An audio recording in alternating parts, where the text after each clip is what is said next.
Yoruba World Center, Dawn Commission àti Yoruba Wikipedia fẹ́ ṣàgbékalẹ̀ àkọ́tọ̀ èdè Yorùbá tuntun.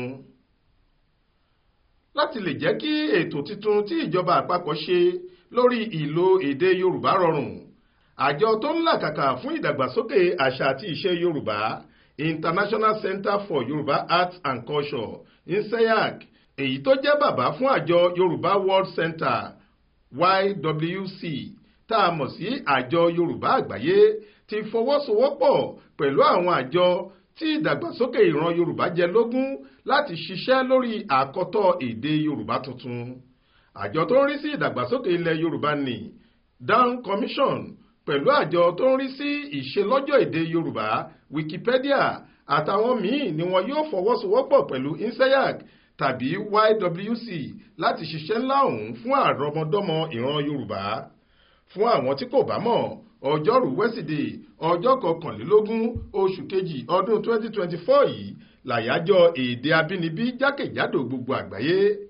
Oore ọ̀fẹ́ àyájọ́ yìí gan ni wọn yóò lò láti ṣàgbékalẹ̀ àkọ́tọ̀ èdè Yorùbá tuntun nínú ètò ọlọ́jọ́ méjì tí wọ́n gbé kalẹ̀ ọ̀hún bẹ̀rẹ̀ láti ọjọ́ ìṣẹ́gun túsídẹ̀ẹ́ 20 oṣù yìí títí di ọjọ́rú wẹ́sídẹ̀ẹ́ ọjọ́ 21 oṣù yìí kan náà.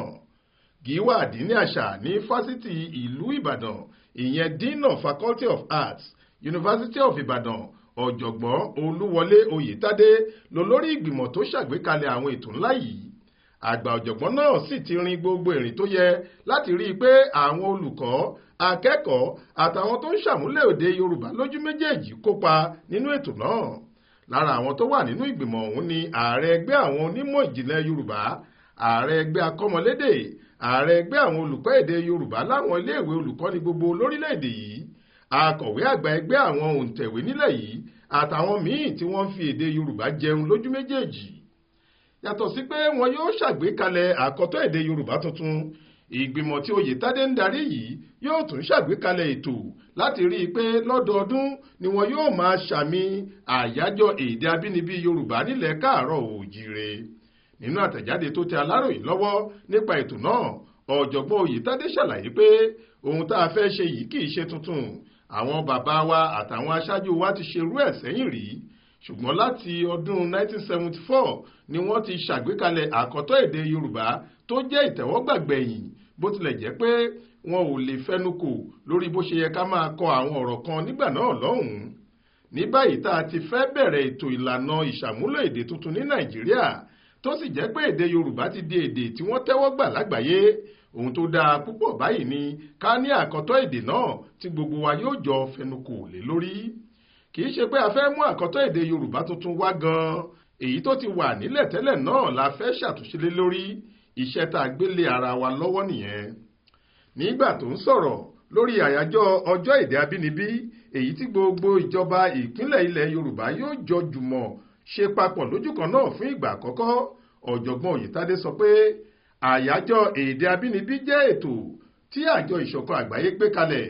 A sì fẹ́ kí tọdún yìí jẹ́ èyí tó máa kó gbogbo ìpínlẹ̀ tó ń sọ èdè Yorùbá papọ̀, kí wọ́n ṣe àyájọ́ yìí lójú kan náà láti jẹ́ kí àyájọ́ èdè abínibí tọdún yìí dùn yàtọ̀, nítorí níṣe ni kálukú máa ń dá tiẹ̀ ṣe nípínlẹ̀ rẹ̀ látẹ̀yìnwá. Gómìnà ìpínlẹ̀ Ògùn Ọmọọba Dàpọ̀ Abíọ́dún ni yóò ṣe ìfilọ́lẹ̀ ìgbìmọ̀ yìí, nígbà tí gómìnà ìpínlẹ̀ Ọ̀yọ́ ẹnjiníà Ṣèyí Mákindé yóò jẹ́ olùgbàlejò pàtàkì fún ètò ọlọ́jọ́ méjì náà. Bíṣọ̀bù àgbà Ayọ̀ Ládìgbòlù ni yóò ṣe ìdánilẹ́kọ̀ọ́ lórí èdè abínibí. Lára àwọn orí adé tí yóò sì wà níkàlẹ̀ lọ́jọ́ ìṣíde ètò náà ni Ọ̀ràngún ti Òkè Ìlá Ọba Adédòkun Abọ́lárìn, ọ̀gá àgbà fásitì ìlú Ìbàdàn ọ̀jọ̀gbọ́n Káyọ̀dé Oyèbọ̀dé Adébọ̀wálé ni yóò sì máa gba gbogbo àwọn èèyàn pàtàkì tí yóò máa kópa nínú àwọn ètò ọ̀hún lálejò, nítorí nínú ọgbà fásitì náà làwọn ètò ọ̀hún yóò ti wáyé gẹ́gẹ́ bó ṣe wí. Ọláwálé Àjàó ló ṣàkójọ ìròyìn yìí fún iléeṣẹ́ tẹlifíṣàn Aláròyé online.